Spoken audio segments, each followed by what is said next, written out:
여러분 안녕하세요. 세계문화와 기독교 13주차 행복한 가정생활에 대해서 오늘 강의를 하도록 하겠습니다. 여러분 책의 삶의 이야기 나누기를 보시면 어느 한 학생이 부모님에 대한 고민을 상담하는 것이 나와 있네요. 학생의 이야기는 성경은 네 부모를 공경하라고 말하는데 저희 부모님은 정말 존경스럽지가 않습니다. 저는 부모님과 거의 대화를 나누지 않습니다. 또한 저희 부모님은 저에게 욕과 구타를 하십니다. 이런 부모님도 공경하고 순종해야 할까요? 정말 심각한 고민이네요. 요즘에 뉴스를 보면 아동 학대에 대한 부분, 그리고 가정폭력에 대한 그런 부분들이 많이 나오는데요. 만약에 혹시 여러분의 부모님이 이렇다면 여러분은 어떻게 하시겠습니까? 그리고 만약에 당신이 상담자라면 이 학생에게 어떻게 조언을 해줄 수 있을까요? 제가 이 수업을 하면서 우리 친구들에게 한번 물어봤더니 어떤 친구는 그래도 부모님이니까 순종해야 한다. 이렇게 얘기하는 친구도 있었었고 가정폭력으로 신고해야 된다. 이런 친구들도 있었어요. 만약에 당신이 상담자라면 어떤 것이 옳을까요? 네, 정말 어려운 이야기인 것 같습니다. 이처럼 현대사회에서는 지금 가정 문제가 굉장히 심각합니다. 우리나라의 이혼율이 굉장히 지금 세계적으로 높고요. 그리고 가정폭력에 대한 그 신문 기사, 뉴스들이 굉장히 많이 나오고 있죠. 오늘날 이러한 가정 문제의 원인이 여러분은 무엇이라고 생각하십니까? 여러분의 부모님의 양육 방식은 어떠셨나요? 여러분은 부모님을 존경하고 있습니까? 하루 동안의 부모님과의 대화 시간은 어느 정도 되시나요? 이것에 대해서 여러분이 한번 생각해 보시고 옆에 쓸 노트가 있다면 한번 써보시면 좋을 것 같아요. 오늘 수업을 하면서 여러 가지들을 한번 또 써보기도 하고 하실 거니까 옆에 노트를 준비하고 같이 공부를 하셨으면 좋겠습니다. 여러분 예전에 저하고 한번 같이 이 노래를 한번 한 적이 있었었는데요. My Son이라는 노래죠. 제가 이 가사를 한번 읽어드릴 텐데요. 이 가사를 보면서 여러분이 부모님에게 가장 많이 들었던 말, 이런 것들을 한번 생각해보는 시간을 가지도록 할게요. 왜냐하면 가정에서는 부모님의 역할이 굉장히 중요하거든요. 그래서 여러분이 부모님으로부터 어떤 영향을 받았는지 다시 한번 생각해보는 그런 시간을 가져보려고 해요. 나 어릴 적 우리 엄마 내게 하신 말, 이 다음에 커서 뭐가 되려고 그러니 존경받는 의사, 변호사가 되려면 그만 놀고 방에 들어가 공부 좀 해라. 맘마마 마덜 나는 연애하고 싶어요. 세븐이랑 박한별처럼 연애할래요. 이거는 이제 김건모 버전이 아니라 그 이후에 이제 누구지? 그 스포츠스타 K의 유승우가 했던 버전이에요. 말만 말선 너는 키 작아서 안 된다. 쓸데없는 꿈 꾸지 말고 공부나 해라. 여기 보면 부모님이 하신 말씀들이 나오죠. 그만 놀고 방에 들어가 공부해라. 너 이 다음에 커서 뭐 되려고 그러니? 뭘 하고 싶다 이렇게 얘기하면 너는 키 작아서 안 돼. 넌 못생겨서 안 돼. 너는 어떻게 해서 뭐 안 돼. 그러니까 공부나 해. 이런 얘기들을 혹시 많이 들으셨나요? 아니면 어떤 관심도 없으셨나요? 아니면 여러분에게 많이 통제하셨나요? 여러분에게 독재적이셨나요? 민주적이셨나요? 여러분의 부모님을 이제 판단하려는 것이 아니라 비판하려고 하는 것이 아니라 여러분이 얼만큼 영향을 받았는지 한번 그거를 체크해 보는 것은 굉장히 중요한 일이에요. 그래서 여러분이 옆에 노트에 한번 써보세요. 부모님께 내가 많이 들었던 말, 그런 말들을 지금 한번 옆에 써보시고 저 같은 경우는 너 하고 싶은 대로 해 이런 얘기를 좀 많이 들었던 것 같아요. 그 말이 어떻게 보면 되게 좋은 말인 것 같기도 하지만 내가 어떻게 해야지 되지? 하는 그런 고민도 많이 하게끔 했던 그런 말이었던 것 같아요. 예, 그리고 지금까지 나에게 영향을 주는 말, 부모님의 그 말씀이 지금까지 나에게 영향을 주는 말이 있다면 어떤 말이 있을까요? 저를 이렇게 한번 돌아보니까, 저도 부모님의 그 양육 태도, 양육 방식을 지금 저의 딸에게도 그대로 하고 있는 것 같아요. 예. 그래서 부모님의 영향이 굉장히 큰 것 같아요. 저는 어떻게 보면 부모님이 굉장히 허용적이셨기 때문에, 뭐, 하고 싶은 대로 해라. 뭐, 저에게 되게 자율권을 굉장히 많이 주셨어요.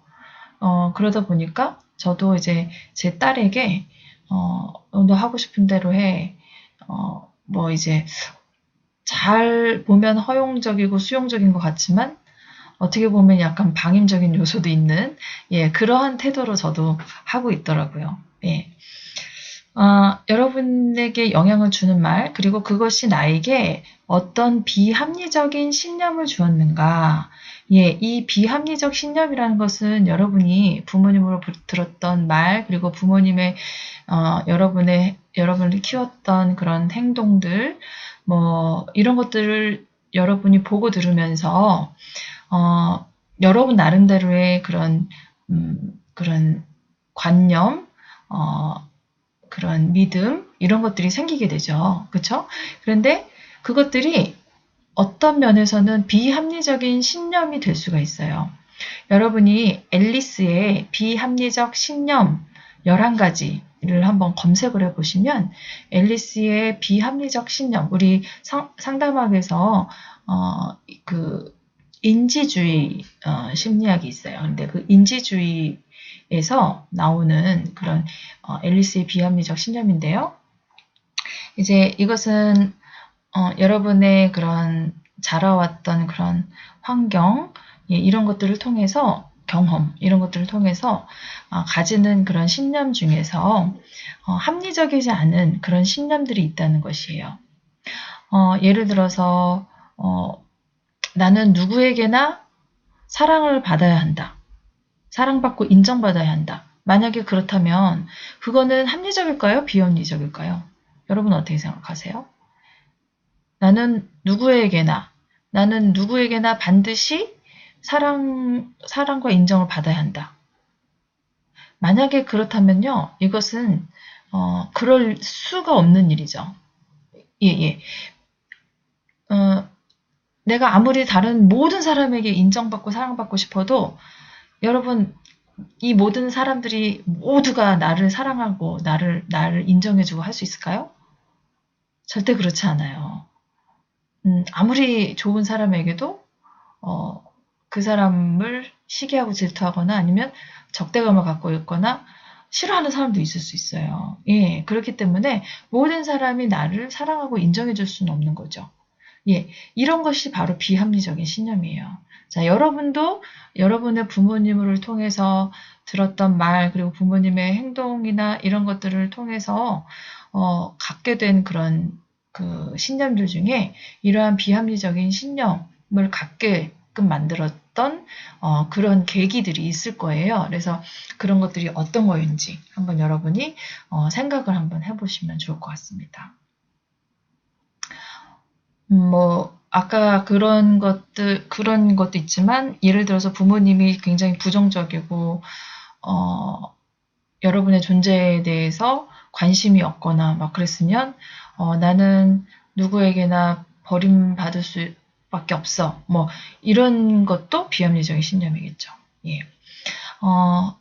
예, 그러한 여러분의 이제 약간씩의 다 결핍들이 있을 거예요. 이 결핍이 아예 없는 사람은 거의 별로 없는 것 같아요. 물론 여러분이 좋은 환경에서 잘 자랐지만 누구에게나 그 마음에 구멍난 것들이 있어요. 그래서 이 나의 결핍이 제가 이제 여러분에게 그 사랑과 연애에 대한 특강했던 거 여러분 기억하시는지 모르겠어요. 그럴 이성을 선택할 때 굉장히 영향을 많이 준다는 것이죠. 그래서 여러분의 가정에서의 나의 그런 결핍이 이성을 선택할 때 어떤 영향을 주는 것 같은지 예, 여러분 한번 생각을 한번 해보셨으면 좋겠어요. 저는 그 5남매 중에 2남 3녀 중에 막내로 태어났고요. 할머니도 있었기 때문에 이렇게 겉으로 봤을 때는 굉장히 많이 사랑을 받고 자랐을 거라고 생각을 하고들 있어요. 물론 사랑을 많이 받았습니다. 예, 그렇지만 엄마가 제 어릴 때부터 아팠고 아빠는 아빠의 가장으로서의 역할을 제대로 못 하셨고 할머니는 또 일찍 돌아가셨고 또 언니 오빠들하고 저는 나이 차이가 많이 있고 그러다 보니까 저는 항상 집에 혼자였었던 경우가 되게 많았었어요. 예. 그리고 어릴 때부터 부모님이 맞벌이를 하셨었고 그래서 저에게는 항상 그 좀 외로움, 좀 그런 애정의 좀 결핍이 약간 있는 것 같아요. 그래서 제가 이성을 선택할 때는 그냥 저에게 잘해주면 저에게 자상하게 잘해주면 그냥 저 같은 경우는 좀 홀딱 넘어가는 예, 그런 성향이 있었어요. 예, 그래서 여러분도 그런 결핍이 어떤 영향을 주는지 한번 생각해 보셨으면 좋겠고요. 오늘은 가정에 대한 부분이잖아요. 그래서 내가 생각하는 이상적인 행복한 가정이란 어떤 가정인가? 예, 여러분이 한번 옆에다가 한번 써보시기 바랍니다. 예. 전에 제가 이제 사랑과 연애에 대한 특강 했을 때 우리 끌림과 사랑에 대한 걸 했던 거 여러분 기억하시죠? 예, 그래서 이 끌림이라는 것과 사랑이라는 걸 좀 구분을 해야 된다 이렇게 얘기를 했었었는데 구멍이 뻥 뚫린 상태, 그러니까 이것은 결핍을 얘기하는 것이에요. 우리 어린 시절에 어떤 그런 결핍이 돼 있는 상태가 어떻게 보면 내 구멍인데 이 구멍이 뻥 뚫린 상태에서 누군가가 훅 들어와서 뭐 잘해주거나 뭐 이렇게 그렇게 되면 구멍에 새 살이 채워진다고 생각하면서 그것을 사랑이라고 착각하는 경우들이 많이 있단 말이죠. 그래서 우리가 배고픈 상태, 허한 상태에서는 아무거나 먹어도 배부른 것처럼 그렇게 사랑을 해서는 안 된다는 것이죠. 배부른 상태에서 먹어도 더 계속 먹고 싶은 것이 바로 필연의 사랑이라는 것이었죠. 그래서 끌림과 사랑을 구분을 해야 된다. 즉 건강하고 안정된 그런 상태에서 누군가를 선택하고 만나라. 예, 이렇게 얘기를 했었었죠. 외롭고 쓸쓸한 상태, 즉 구멍난 상태에서 누군가를 선택하지 말고 그 구멍을 내 스스로가 어느 정도 그것을 메운 상태에서 그런 상태에서 누군가를 선택하고 만나는 것이 여러분에게 행복을 가져다 줄 수 있다는 것이죠. 자, 그래서 여러분 무엇 때문에 그 사람에게 끌렸을까? 이렇게 생각해 보면 먼저 나 자신에 대해서 한번 생각을 해보라는 것을 얘기를 했었었죠. 그것이 바로 부모님의 영향일 때가 굉장히 많다는 것이에요. 어린 시절 부모님으로 인한 상처가 그 나의 내면에 연약함이 된다는 것이죠. 어린 시절 부모님이 집안에 많이 없었을 경우에 외로움, 그리고 외로움이 있을 수 있고 또 부모님이 계셨어도 계속해서 아이를 잘 돌보지 않고 부모님 자신이 특히 엄마죠. 엄마가 뭐 많이 우울하다거나 이럴 경우에는 아이를 돌보질 않죠. 그래서 아이가 뭔가 부모님에게 사랑을 요구하고 어떤 것을 이제 좀 해달라고 할 때 부모님이 그것에 대해서 본인의 상태가 안 좋으니까 거절하게 되죠. 그런 거절감이 계속해서 쌓이게 되면 이러한 그런 그 외로움과 거절감의 이런 경험들이 상처가 돼서 나의 내면에 연약함이 되고 결핍이 돼요. 그래서 이러한 결핍이 이성을 고를 때 영향을 미치게 된다는 것이죠. 그래서 이 연애를 할 때 특히 자신의 연약한 내면이 드러날 수밖에 없어요. 이것이 관계에 있어서 나쁜 영향을 미칠 수 있기 때문에 여러분이 연애를 할 때, 이제 연애가 사랑이 되고 또 이제 그것이 결혼으로 이어지고 가정을 이루기까지 여러분이 먼저 자기 자신과의 그런 싸움에서 먼저 이길 수 있어야 된다는 것이죠. 자, 그러면 부모님의 양육 태도와 나의 인생 태도는 어떠한 관련이 있을까요? 자, 그래서 여러분의 인생 태도도 한번 여러분 잘 살펴보시기 바랍니다. 예, 인생 태도는 네 가지가 있어요. 자기 긍정, 타인 긍정, 즉 I'm okay, you're okay의 태도예요. 그리고 두 번째로는 자기 긍정, 타인 부정. I'm okay, you're not okay. 이럴 경우는 나에 대한 거는 무조건 다 좋아해야 되는데, 너는 아니야. 예, 하는 경우겠죠. 예, 그리고 세 번째로는 자기 부정, 타인 긍정. I'm not okay, you're okay. 이런 경우는 어떨까요? 이런 경우는 자기 자존감이 좀 많이 낮죠. 낮은 경우가 많고 다른 사람에게 좀 순종하고 뭐 복종하고 하는 그런 스타일이 많이 있겠죠. 그리고 네 번째로는 자기 부정, 타인 부정, I'm not okay, you're not okay의 태도가 있어요. 근데 이것이 부모님의 양육 태도와 많은 관련이 있다는 것이에요. 자, 여러분은 이 네 가지 중에서 어떠한 인생 태도를 가지고 있나요?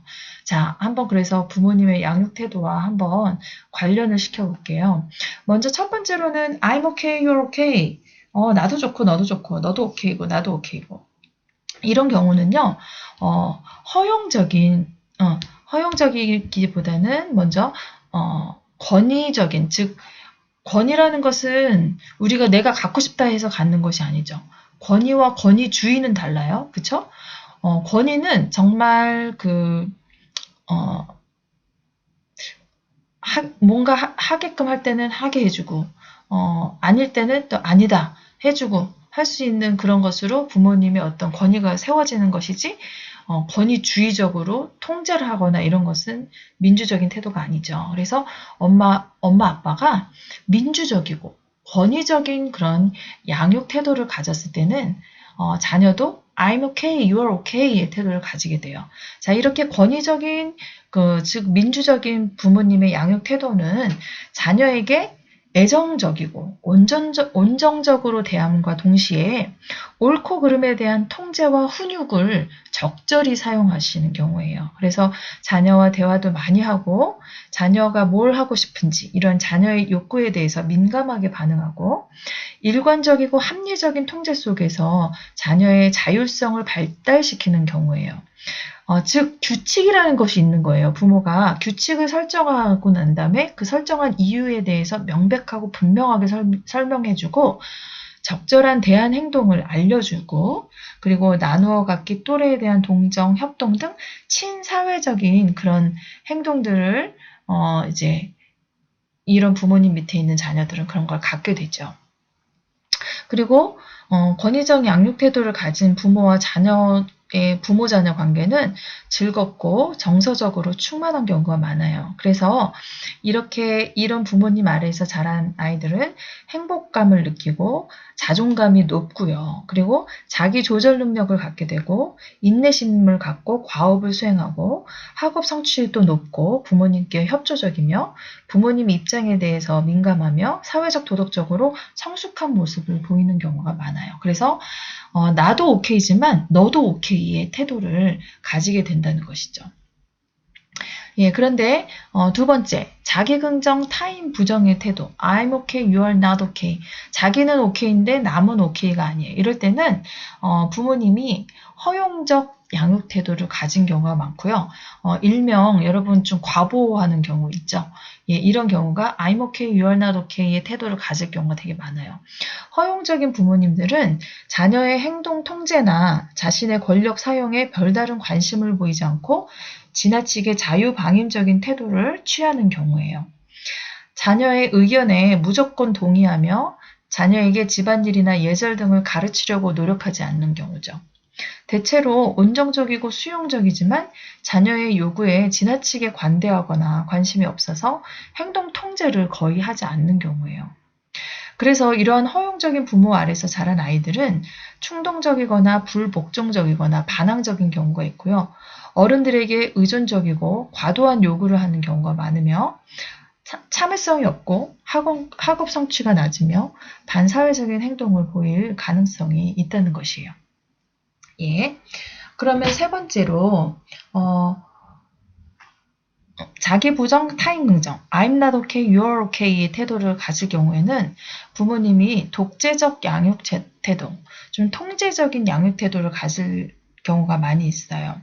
예, 독재적인 부모님은 자녀에게 지나친 억압과 간섭을 하고 자녀의 요구에는 민감하지 못하고 부모가 자녀를 대신해서 모든 결정을 하고 자녀는 부모의 지시에 무조건 복종을 해야 하는 경우가 되게 많아요.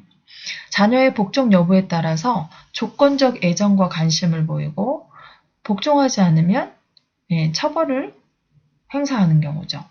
부모의 욕구가 지배적이며 자녀들의 자율성은 거의 인정하지 않아서 자녀의 표현과 독립성이 제한되는 경우가 되게 많아요.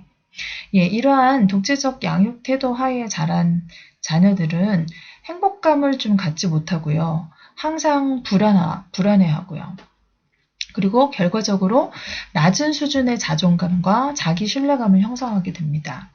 강한 분노와 반항적 태도를 보이며 자기 스스로 선택하고 탐색할 기회가 거의 없으므로 성인기 초기에 정체성 발달에 어려움을 경험하는 경우가 많이 있습니다.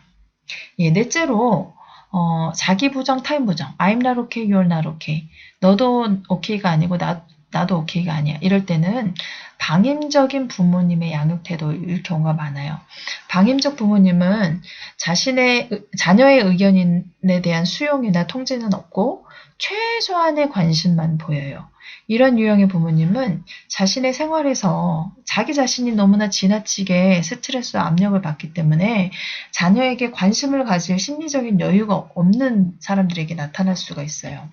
자녀 양육을 편한 방법으로만 하고자 하며 자녀 양육에 대한 참여 의지도 희박하죠. 간단하게 해결될 수 있는 자녀의 요구에만 대체로 응하게 되고 최악의 경우에는 방임하기도 하죠.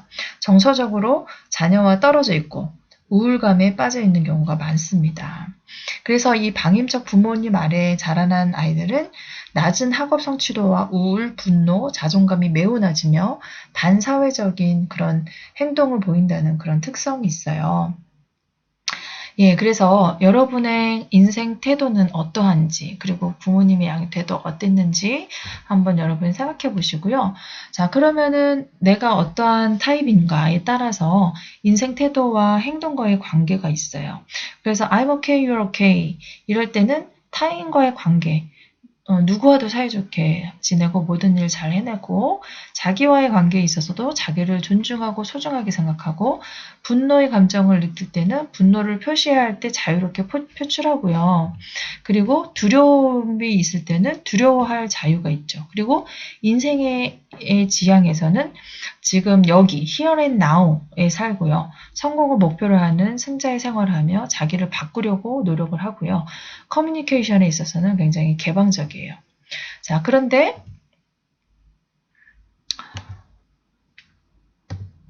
자기 긍정, 타인 부정, 그러니까 I'm okay, you're okay 이 경우에는 그게 전 단계로 안 넘어가네요.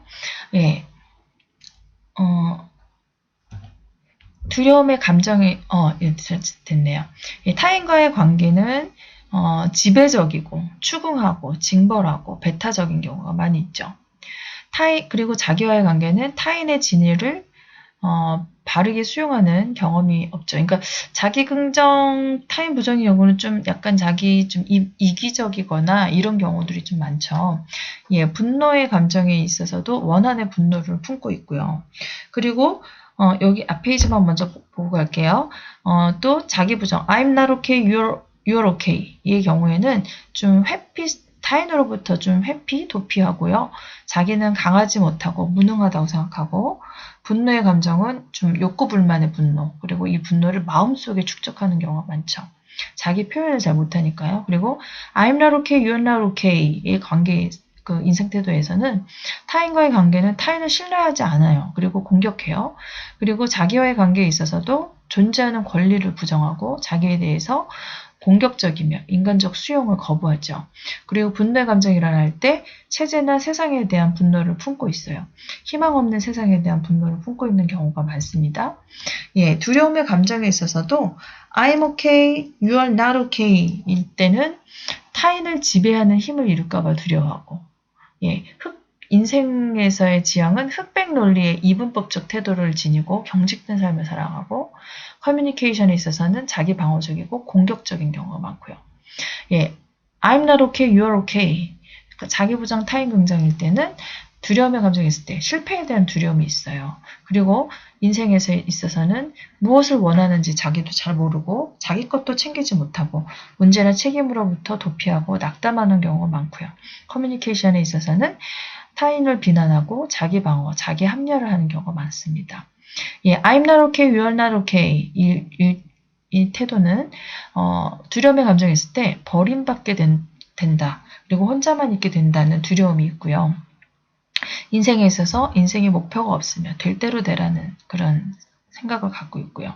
커뮤니케이션에 있어서는 믿지 못하기 때문에 적대감을 갖고 또 반항적인 경우가 많이 있습니다. 예, 그러나 여러분 이렇게 부모의 역할은 너무너무 중요하지만 여러분에게 제가 말하고 싶은 부분은 준비된 부모님은 없다는 것이에요. 안타깝지만 정말 준비된 부모님은 없습니다. 어떤 부모도 부모의 역할은 잘하고 싶지만 모든 준비를 완벽하게 해서 내가 부모가 돼야지 하는 사람은 없어요. 예, 그래서 여러분이 이 동영상을 한번 찾아보시면 좋을 것 같은데요. 팥불이라는 그 MBN에서 하는 프로그램이 있어요. 부부관계 개선한다든지 뭐 하는 그런 건데 여기에 이제 아주 젊은 여러분 또래의 아주 젊은 그 엄마 아빠가 나와요. 부모가 나와요. 20대 초반인데 그러니까 벌써 애들이 이렇게 좀 자랐을 정도면 고등학교 때 정도쯤에 고등학교 바로 졸업한다든지 그랬을 때 벌써 이제 아이를 갖고 결혼한 그런 부부죠. 그러니까 너무 젊은 부부다 보니까 정말 부모로서의 그런 준비가 정말 제대로 되지 않았을 경우가 많죠. 근데 이 부부가 아빠가 굉장히 좀 폭력적이에요. 그 아내에게 욕하고 때리고 하는 그런 폭력에 아이들이 노출이 돼서 아이도 똑같이 때리고 동생도 때리고 그리고 욕하고 아빠가 술 먹고 담배 피는 거 그대로 흉내내고 하는 거를 볼 수 있었어요. 그래서 이런 노출이라는 게 굉장히 이 부모, 젊은 부모가 생각하지 못한 부분인데 아이들은 옳고 그름에 대해서 구별하지 못한다는 것이에요.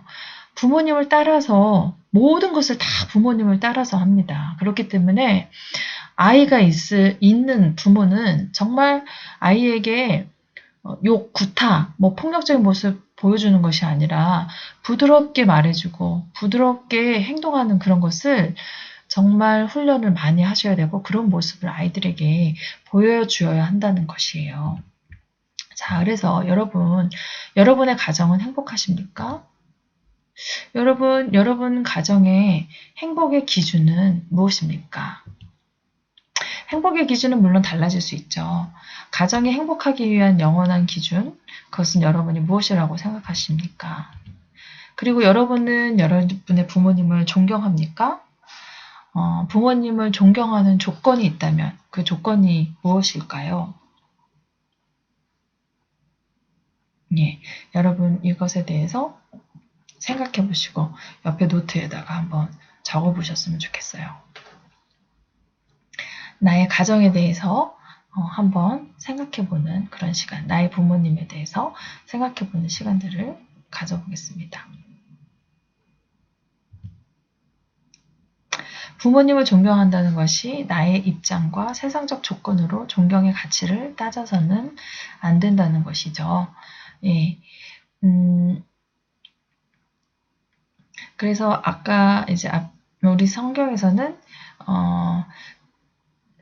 10계명이라는 것이 있는데 처음에 4계명까지 그러니까 크게 두 가지로 나눠질 수 있어요. 그런데 처음은 하나님에 관한 그런 내용이에요. 그래서 뭐 이제 하나님을 믿는 것, 그러니까 즉 유일한 하나님이시기 때문에 그 하나님을 믿고 하는 부분에 대해서 나오고, 그 다음에 이제 인간, 그러니까 그런 이제 세상에 대한 부분이 나오는데, 거기에 첫 번째로 나오는 게 바로 내 부모를 공경하라거든요. 그래서 부모님을 존경한다는 것이 뭐 부모님이 부자기 때문에, 부모님이 멋지기 때문에, 뭐 하기 때문에 부모님을 존경하라는 것이 아니라, 그러한 조건이 없더라도 나를 이 세상에 태어나게 해주신 것, 그것만으로도 우리가 존경할 수 있어야 한다는 것이겠죠. 부모-자식 관계는 어떤 관계여야 하는지 여러분 생각해 보시고요. 부모님도 자신이 부모님에게 어떤 양육 태도로 교육을 받았는지에 따라서 부모님도 똑같이 여러분에게 교육하는 경우가 굉장히 많이 있다는 것이에요. 그래서 부모님의 부모님이, 그러니까 즉 여러분의 할머니, 할아버지가 부모님에 대해서 굉장히 통제적이고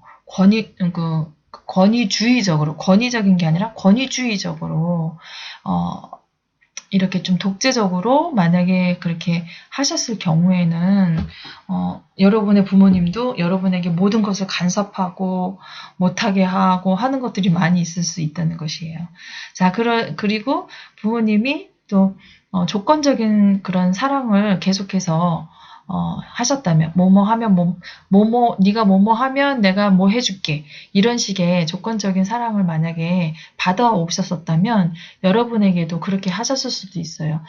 네가 뭐뭐 하면 내가 뭐 해줄게, 네가 뭐뭐 하면 내가 뭐 해줄게, 이런 것들은 사실 보면 이제 조건적인 것이거든요. 그래서 여러분이 그런 것에 만약에 노출이 되셨었다면 여러분 자신도 여러분이 모르게 친구 관계에서든 어떤 관계에서도 조건적인 사랑을 할 경우가 많이 있다는 것이에요. 네가 무엇을 한다면 내가 뭘 해줄게 하는 어떤 그런 조건적인 그런 관계, 그런 사랑을 할 수 있다는 것이죠. 그렇지만 성경에서 이야기하는 사랑이라는 것은 조건이라는 게 없다는 것 여러분 기억하시기 바랍니다.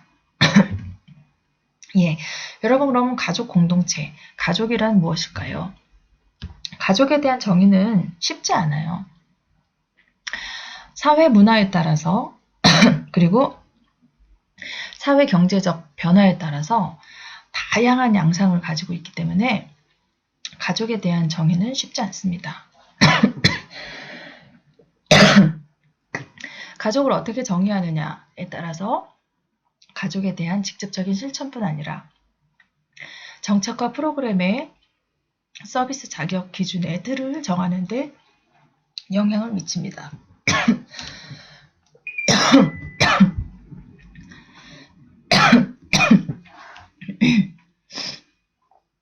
그러면 가족의 고유 기능은 어떤 것이 있을까요? 먼저 애정과 성, 그리고 생식과 양육의 기능이 있죠. 그래서 성적인 통제, 그리고 종족 보호의 기능을 가지고 있습니다. 그리고 기초 기능은 생산과 소비인데요.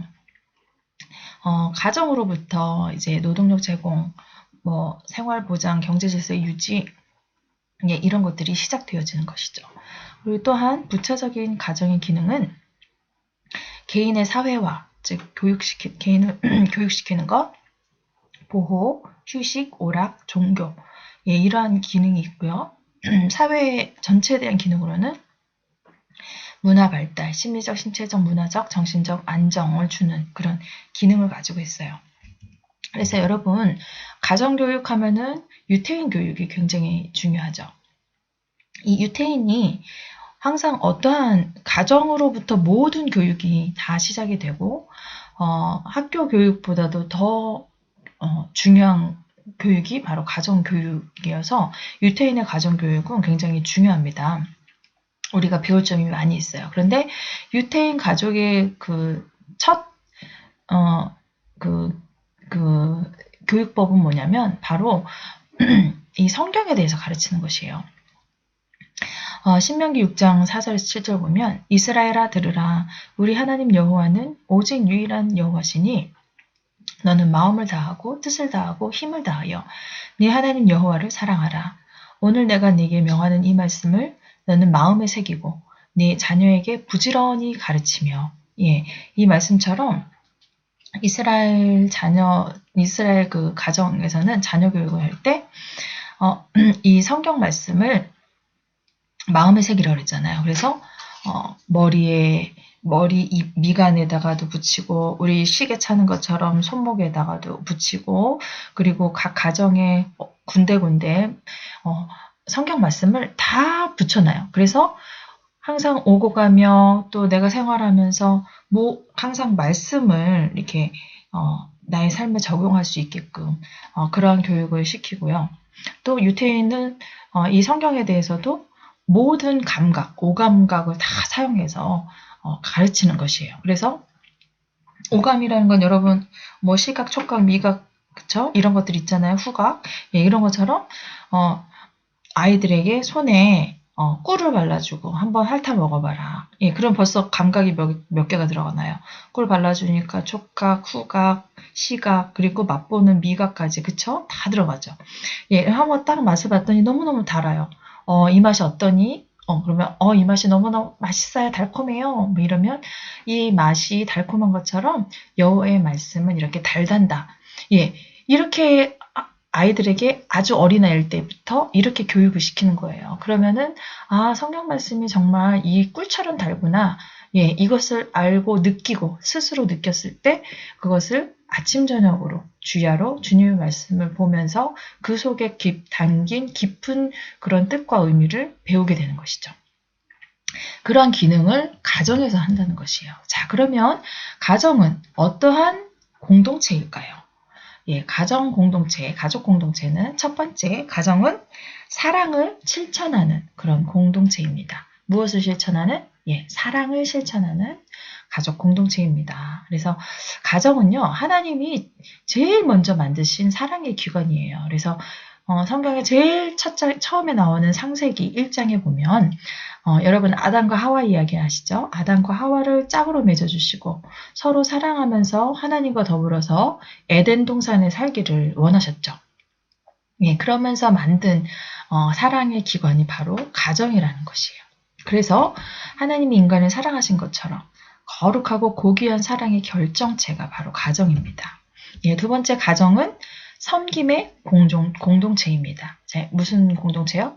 섬김. 우리 섬김에 대해서 했었죠. 서비스. 예. 여러분 섬김의 리더십에 대해서 한번 여러분 섬김과 나눔의 삶 이런 것들 배우셨었는데요. 가정이 바로 이런 섬김의 공동체라는 것이에요. 결혼을 하게 되면 부부간에 서로 섬김을 실천하게 되고요. 또 부모가 자녀를 사랑으로 양육하게 되고요. 또 자녀 또한 부모에 대한 섬김과 순종을 배우게 되는 곳이 바로 가정이죠. 자녀들이 부모님에게 순종하는 법을 배우게 되면서 하나님께 순종하는 법을 배우게 되고요. 또 사회에서 타인을 섬기고 사랑하는 방법을 배울 수 있는 곳이 바로 가정이라는 것입니다. 예, 세 번째 가정은 안식의 공동체예요. 안식이 뭔가요, 여러분? 쉰다는 것이죠. 그렇죠? 그래서 가정은 이렇게 안식과 쉼을 제공합니다. 인간의 삶에 있어서 안식, 쉼, 휴식 이런 건 굉장히 중요하죠. 여러분 이런 경험들 했었죠. 혹시 뭐 수련회라든지 이런 걸 해서 바깥에서 며칠 그렇게 보내고 또 아니면 여행을 간다든지 그렇게 갔다가 집에 오면 어떤가요? 너무너무 편하죠. 집에서 두 다리 쭉 뻗고 자면은 정말 모든 피로가 풀리고 야 역시 집이 최고야 하는 그런 말을 한 적이 여러분 아마 있으실 거예요. 예, 이렇게 학교생활, 사회생활에서 육체적, 정신적으로 지친 하루를 보낸 가족들이 편안함과 휴식을 얻을 수 있는 곳, 그것이 가정이라는 것이죠. 예, 이러한 곳이 바로 가정인데 현대의 가정들은 많은 문제들에 직면해 있습니다. 예, 첫 번째로는 발달적인 문제예요.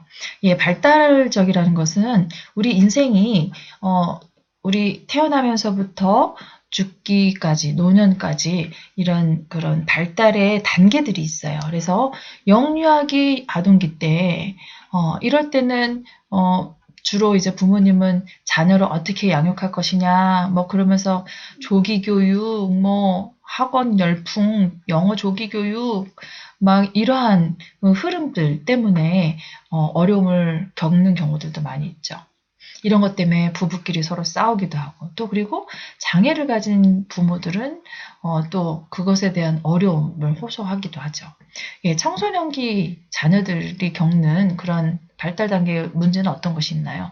청소년기는 자기 정체성에 대한 고민, 나는 누구인가에 대한 고민을 하는 시기죠. 그래서 나는 누구며 무엇을 하며 어떻게 살 것인가에 대한 고민을 하게 되고, 성에 대한 관심, 이성교제에 대한 관심, 이런 것들이 높아지게 되죠.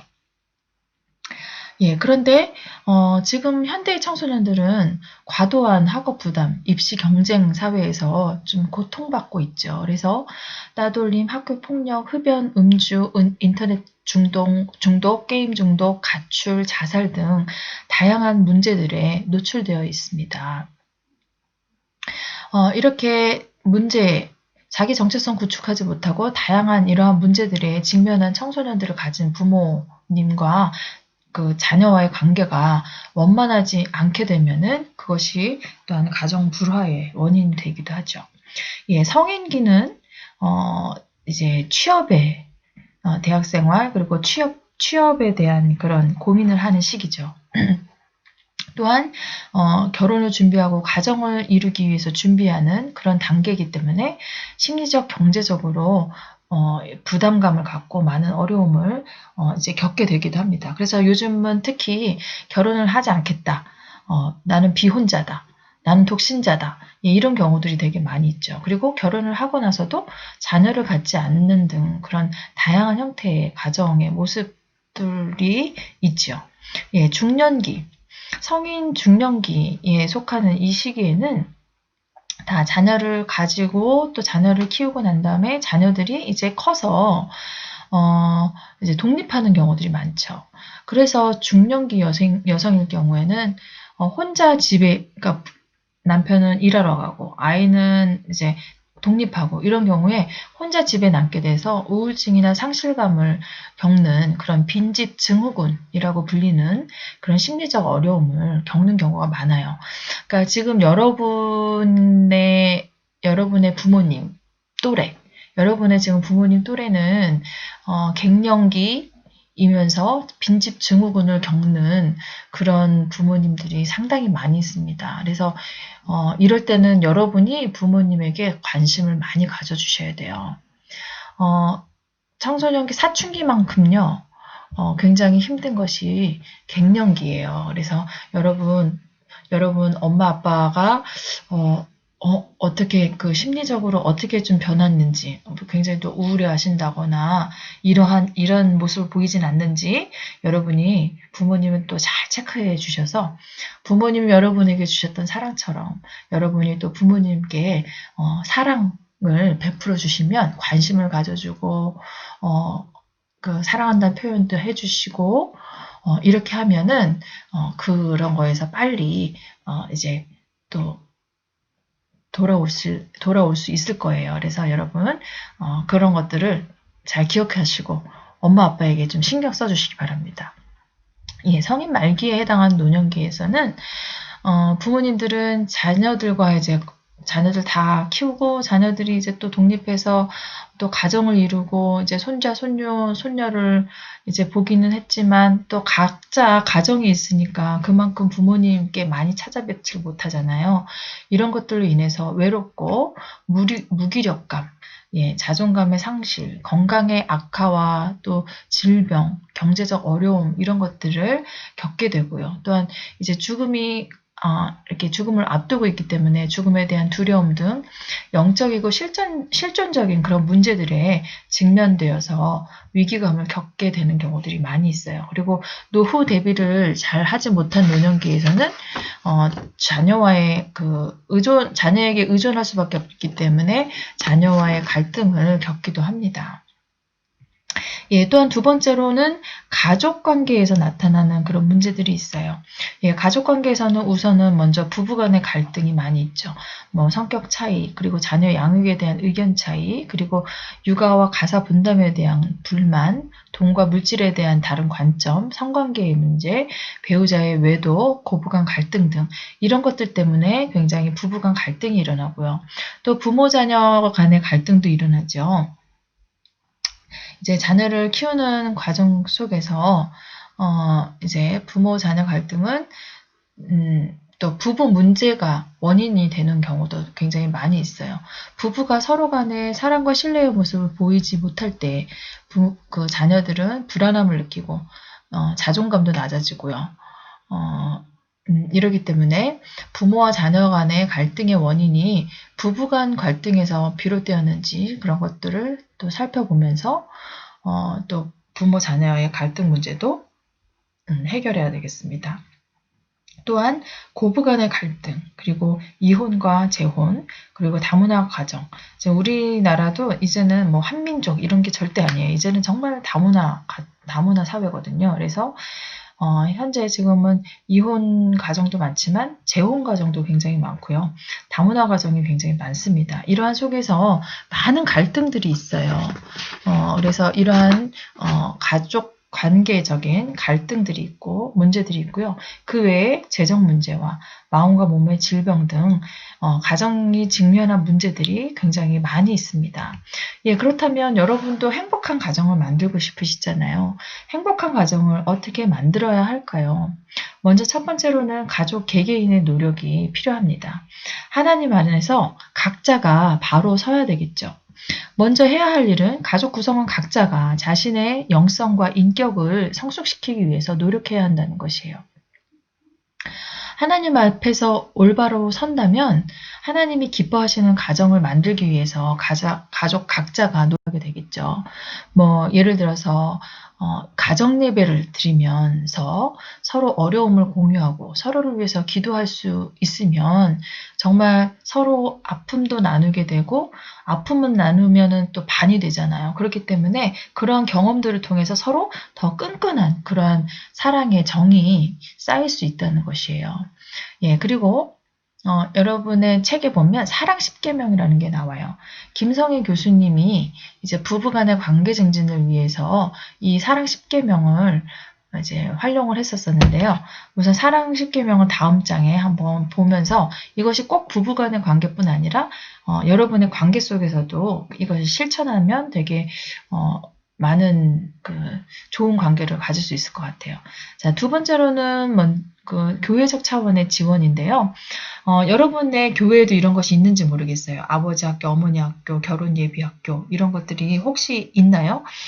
있으면 여러분 결혼 예비 학교 같은 경우는 꼭 한번 해보시라고 저는 권해드리고 싶어요. 그리고 여러분의 아버지, 어머니는 아버지 학교, 어머니 학교 예, 이런 것들을 하면 굉장히 그 행복한 가정 만들 때 너무너무 좋습니다. 그래서 여러분 교회에 만약에 이런 것이 없다면 주변에 좀 큰 교회들은 또 이런 걸 하는 경우들이 많아요. 그래서 정말 그 결혼을 앞두고서는 저는 꼭 이걸 한번 해보라고 얘기하고 싶어요. 결혼 예비 학교. 왜냐하면 서로의 차이에 대해서 인정하고 또 재정적인 부분에 대해서도 어떻게 서로 그것을 규칙을 세우고 만들어갈지 이런 것에 대한 것도 얘기할 수 있고요. 굉장히 중요한 시간이거든요. 그래서 이러한 그 교회적 차원의 그런 지원들을 아낌없이 여러분이 한번 다 참여해 보시면 너무너무 좋을 것 같습니다. 자, 그럼에도 불구하고 가정의 문제가 해결되지 않았을 경우에는 여러분 꼭 전문적인 도움을 구하시기 바랍니다. 물론 지인과 친구에게 그냥 말하기만 해도 물론 이제 해결되는 것도 있겠지만 여러분 이것으로 되지 않을 때는요. 예를 들어 영적인 부분에 있어서는 목사님께 상담을 하고요. 또 정말 폭력이라든지 아니면 그 좀 중대한 그런 문제들이 있을 때는 반드시 그 상담가에게 그것을 의논하시기 바랍니다. 예, 그래서 상담을 한번 받아보시면 여러분이 실질적인 그런 도움을 받으실 수가 있다는 것이에요. 그래서 내가 정말 내가 왜 이럴까?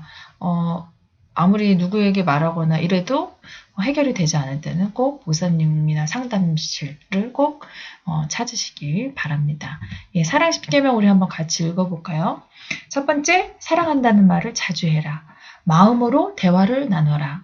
지난 일은 얘기하지 마라. 예, 지난 일을 얘기하면 끝도 없죠. 그리고 적절한 스킨십을 가져라. 칭찬을 아끼지 마라. 존중하는 마음을 가져라. 미래의 비전을 세워라. 경제에 대한 개념을 가져라. 단 둘만의 시간을 자주 가져라. 외모에 단단히 신경을 써라.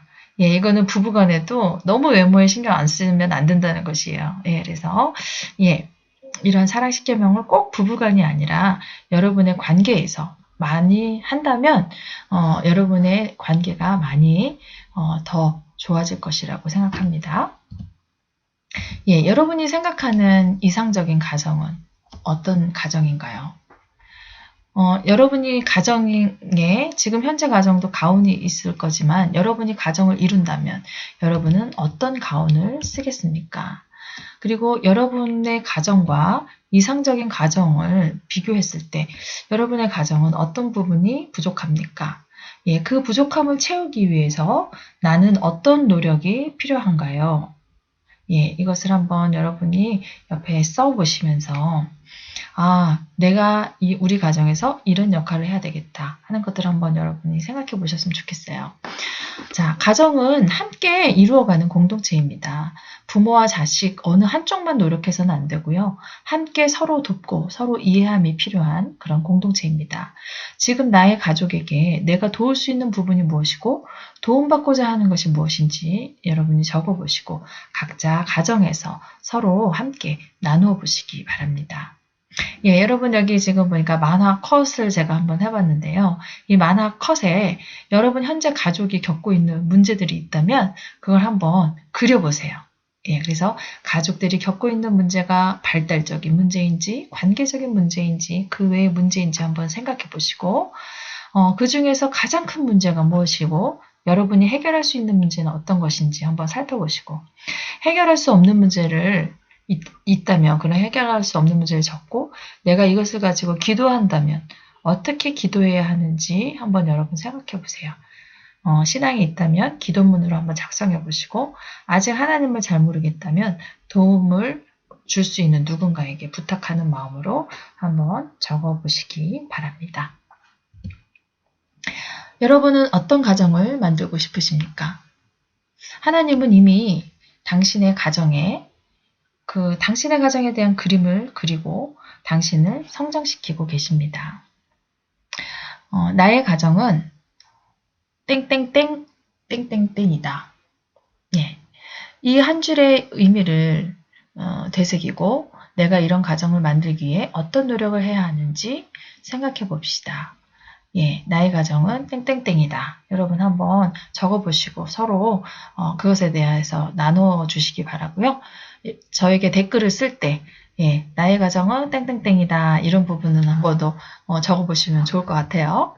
자, 여러분의 둥지 모임에서 아까 여러분 처음에 우리 그 삶의 이야기 나눔에서 나왔던 그런 문제와 내가 바라는 가정의 모습, 그러니까 내가 생각하는 가정은 땡땡땡이다. 예, 이것에 대해서 서로 나눠보시고요. 행복한 가정으로 변화되기 위해 내가 구체적으로 할 수 있는 일은 무엇인지 한번 여러분 생각해 보시기 바랍니다. 여러분 수고하셨어요.